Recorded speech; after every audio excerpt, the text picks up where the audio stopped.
Hello, here's the video I told you I was going to give you. This is not a major announcement, but it's an announcement.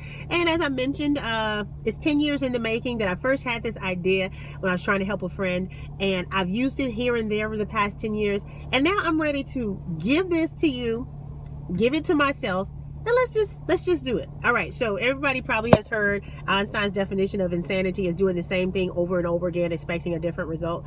Most of us are insane. It might be how we handle our money. It might be how we handle our relationships. It might be how we handle our health. It might be how we handle our fitness. It might be how we handle our children. Whatever it is, we are doing the same thing over and over again, and we keep thinking that it's something different, but we keep getting the same result. So I subscribe to you. It's probably the exact same thing. I ain't dating the same person.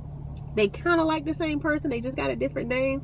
So what I want to challenge you to do is the opposite of your insanity.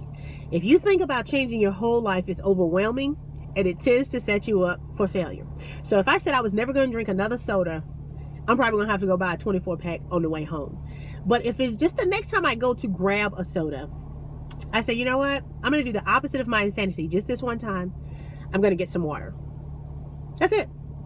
And each time that I go for that soda, which is my insanity, if I just in that one moment say, I'm going to do the opposite and get some water, eventually I will be drinking water and not soda and getting off my sugar kick, okay? If it's normally you spend all your money or you go kick it before you pay your bills, just say, you know what, I'm going to pay my bills first this time.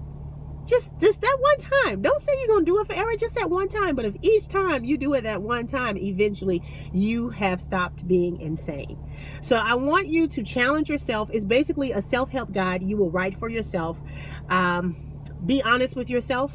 Write it down, because sometimes you might not understand what the opposite behavior would be. Be honest with yourself. Write down what you do in situations you like to change. And then as you're looking at those words, even if you need to just transpose the words and make the opposites, write the opposite behavior. Share some of it. Hashtag OOI. It's like a ooh-wee moment. Opposite of insanity. Oprah has aha. I have ooh-wee. And I want us to challenge ourselves to be less crazy. All right, can you do it for me? A couple of people, I need you to inbox me, and I'm going to a couple of people, I need you to inbox me, and I'm going to document some of your progress, and let's just do it together. All right, hashtag OOI. Share your moments where you're going to do the opposite of your crazy, and let's see if we can all be a little bit more sane together. All right, ooh-wee.